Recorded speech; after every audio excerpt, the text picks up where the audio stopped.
Permítanme comenzar diciendo que es imperativo mantenerse alejados de la red oscura spa profunda. Digan lo que digan, usarla no trae ningún beneficio, y les voy a explicar por qué. Tenía 15 años por aquel entonces. Llegué a casa del colegio un viernes por la tarde, listo para relajarme y disfrutar de las vacaciones. Había empezado a programar hacía un año aproximadamente. Nada del otro mundo, solo Python, Java, HTTPS, etc. Y lo practicaba a diario. Ya conocía la dark web antes de que esto ocurriera. A veces compraba marihuana en ella, pero eso era todo. Ese día, sin embargo, decidí aventurarme más y echarle un vistazo a la dark web. Estoy seguro de que mucha gente conoce el diagrama del iceberg que representa el contenido de Internet. Para quienes no lo sepan, la web superficial contiene alrededor del 10% del contenido de Internet, mientras que la Deep Web y la Dark Web ocupan el 90% restante. Estaba listo para ver qué contenía realmente. Escuché historias sobre lo que ocurre en la Deep Web: asesinatos, torturas inhumanas, pornografía infantil, etc. Pero no creía que fueran todas legítimas. Así que me metí en Tor y empecé a buscar información. Empecé por acceder a la wiki oculta y explorar varios sitios web, la mayoría de los cuales contenían contenido ilegal como drogas, hackers, sicarios a sueldo y muchísima pornografía infantil. Hice clic en un enlace de un foro al azar que tardó casi un minuto en cargar. Ojalá pudiera recordar el nombre. Era un foro donde la gente podía elegir un tema, como política, problemas de salud mental, etc. Me di cuenta de que uno de los temas era un foro de pedófilos y no quiero entrar en detalles sobre lo que vi. Hubo uno en particular que me llamó la atención. El enlace estaba en rojo, mientras que los demás estaban en negro. Decía: prohibido el acceso a personas débiles bajo su propia responsabilidad. Con curiosidad por saber qué era, hice clic en el enlace y me llevó a un foro que solo tenía un enlace en toda la página. Hice clic en el enlace y me llevó a una sala de chat. Me di cuenta de que nadie decía nada, solo enviaba enlaces. Esto me alarmó, porque tenía una idea de lo que contenían. Ojalá hubiera hecho caso a mi instinto, que me decía que cerrara la sesión mientras aún pudiera. Sin embargo, la ignorancia y la curiosidad adolescente me dominaron y comencé a configurar mi propia protección usando el código que había aprendido. Más tarde me di cuenta de que este código amateur que hice no me protegería de estas personas avanzadas con malas intenciones. Hice clic en un enlace al azar y una página cargó sorprendentemente rápido. Parecía ser otra sala de chat. Intenté escribir hola o algo así, pero no me dejó.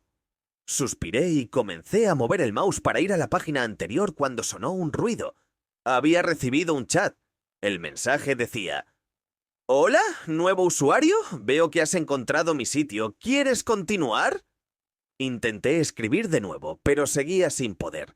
El siguiente mensaje me dio escalofríos en la espalda y me tiemblan las manos solo de recordarlo. Decía: «No, hijo, el teclado no». Intenté apagar mi computadora, pero por supuesto nada funcionó. Apareció otro mensaje que decía: «Supongo que lo tomaré como un no». La pantalla cambió de repente y comenzó a reproducirse un video. Era una pantalla negra, pero podía escuchar una voz masculina profunda que decía: «Desafortunadamente para ti, no tienes opción». Tomé una nota adhesiva y la puse sobre mi cámara web y la voz en la pantalla dijo: «Ah, entonces estamos jugando, ¿eh?». El video empezó a cambiar y me di cuenta de que el hombre estaba retirando la mano de la cámara. Era un hombre bajo, de unos 1,80 metros, pero eso no me tranquilizó. Levantó un cuchillo y dijo: «Nombra cualquier parte del cuerpo». Entonces, por primera vez, vi una tela en la esquina de la habitación que cubría algo que solo supuse que era un cuerpo. Ya no aguantaba más. Desconecté el ordenador y me quedé tirado en el suelo, jadeando, durante horas hasta que por fin pude levantarme. Ahora sufro de ansiedad y no toco la computadora a menos que sea necesario. Solo tengan cuidado, chicos. El hombre sonriente. Recuerdo cuando era policía. Estaba en un pueblo pequeño. No mucha gente lo conocía y un día me llamaron para revisar un viejo complejo de apartamentos en el que nadie había estado durante años. Había sido cerrado por un montón de razones de salud. Pero ya sabes cómo son los adolescentes. A veces subían allí a fumar, a hacer grafitis y esas cosas. Mi trabajo o el de alguien más de la zona era simplemente echarlos. No nos importaba. Al fin y al cabo solo eran niños. Claro, cuando llegué encontré unos cigarrillos encendidos. Me quejé, sabiendo que tenía que lidiar con ellos otra vez. Yo. Vamos, niños. Tengo otras cosas que hacer. Simplemente váyanse. Miré a mi alrededor con la linterna, pero no vi a nadie. Suspiré y seguí adentrándome en el complejo, subiendo las escaleras. Podía oír a alguien moviéndose arriba. Cuanto más me acercaba al ruido, más oía. Gruñidos, jadeos. Alguien tenía dolor. Subí las escaleras a toda prisa, mirando los apartamentos vacíos, y en uno de ellos había un hombre sentado en una silla. Al menos, lo que una vez fue un hombre. La silla y su entorno estaban ensangrentados. La habitación había sido remodelada para que pareciera un quirófano, una remodelación rápida y barata. Ni siquiera se habían limpiado las herramientas. Había cadáveres en la parte trasera sin cabezas. Eso ni siquiera fue lo peor. Lo peor fue el tipo que encontré. Su cuerpo estaba bien, pero su cabeza sí. Le agrandaron la boca quirúrgicamente hasta 5 veces su tamaño normal. Sus encías, sus mejillas, sus dientes. Ahora tenía alrededor de 176 dientes. No todos. Su forma era una sonrisa enorme, inquietante, inhumana. Su garganta se había estirado para que encajara completamente alrededor de su boca. El hombre estaba llorando cuando lo encontré. Caí hacia atrás, pensando en sacar mi arma. ¿Qué más podía me haber hecho? Al principio pensé que podría haberme hecho daño o algo así. Después de apuntarle con el arma me di cuenta de que estaba atado a la silla. No sé quién le hizo esto a ese hombre. Nunca los atrapamos. Había llamado refuerzos y encontraron al hombre muerto al llegar. Le disparó al verlo. No les daré muchos detalles sobre lo que me dijo para tratar de rastrear al hombre, pero principalmente me dijo que pusiera fin a su sufrimiento, lo cual hice. La gente no necesitaba saber sobre esto, así que me pidieron que me quedara en casa, que no hablara con nadie sobre esto y que me contactarían. Comparto esta historia hoy porque aún no hemos atrapado al responsable. Han pasado años desde que ocurrió, y no puedo vivir con la idea de que nadie sepa que esta persona sigue viva. Espero que no. Y quiero compartir algo que todavía me da escalofríos. Esto ocurrió mucho antes de que yo naciera, allá por 1991, pero es una historia que toda mi familia recuerda como si fuera ayer. Mi buaji, hermana de mi padre, estaba recién casada y vivía en un pequeño pueblo del norte de la India con mi fufaji. Habían alquilado una parte de una casa, propiedad de una pareja de ancianos avariciosos, caseros que no eran precisamente conocidos por su amabilidad. Mi buaji estaba esperando su primer hijo, así que todos en la familia estaban emocionados y rezaban por su salud y bienestar. Un día, mientras mi fufaji, su esposo, estaba en el trabajo, los caseros se acercaron con un tazón de khichdi, cocina india de arroz, diciendo que estaba hecho con ghee puro como un gesto amable para la futura madre. Mi buaji no quiso ser grosera, así que lo aceptó. Estaba a punto de comérselo, pero algo le pareció raro, así que simplemente metió el dedo para probar un poco y dejó el resto intacto. ¿Qué? Esa misma noche todo cambió. Mi buaji empezó a hablar con 2 voces, una propia y otra con la voz profunda y ronca de un hombre. De repente se reía histéricamente, con la mirada perdida, y luego rompía a llorar. Su comportamiento cambiaba como un rayo.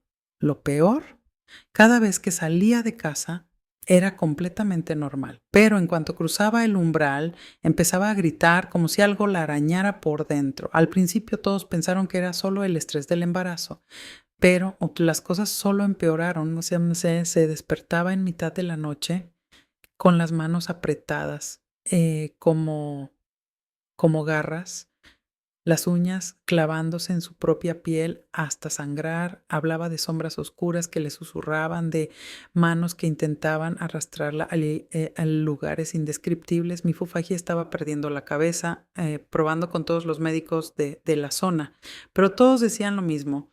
No tenía ningún problema físico. No podían explicar sus cambios de voz ni cómo su fuerza se duplicaba cada vez que se encontraba en uno de esos estados.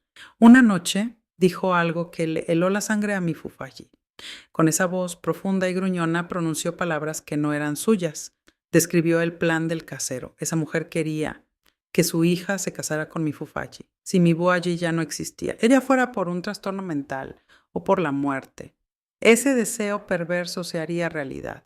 Desesperada, mi familia recurrió a una sacerdotisa hindú conocida por lidiar con este tipo de situaciones. La sacerdotisa no perdió el tiempo, se acercó con la frente manchada de vermellón y los ojos encendidos de furia, que realizó rituales durante 14 días seguidos, cantando mantras y rociando agua bendita por toda la casa. Que la pareja de caseros intentó hacerse la inocente, pero su nerviosismo era evidente. La sacerdotisa le contó a mi familia algo horrible. El Kishti estaba impregnado de algo maligno, algo destinado a volver loca a mi Buaji o matarla. Los caseros sabían exactamente lo que hacían. Al final de esos 14 días, los rituales funcionaron. Las voces cesaron, mi Buaji ya no se retorcía ni hablaba en lenguas. Las sombras habían desaparecido, pero el mal ya había causado estragos. Mi Buaji dio a luz a un niño tetrapléjico. Ningún médico pudo explicar por qué. Mi familia se mudó de esa maldita casa en cuanto pudo. ¿Y los caseros? Abandonaron el pueblo misteriosamente unos meses después. Nadie los volvió a ver. Hasta el día de hoy no hablamos mucho de ello, pero de vez en cuando estamos juntos, alguien lo menciona. Y el terror de aquellos días nos acecha como una nube oscura.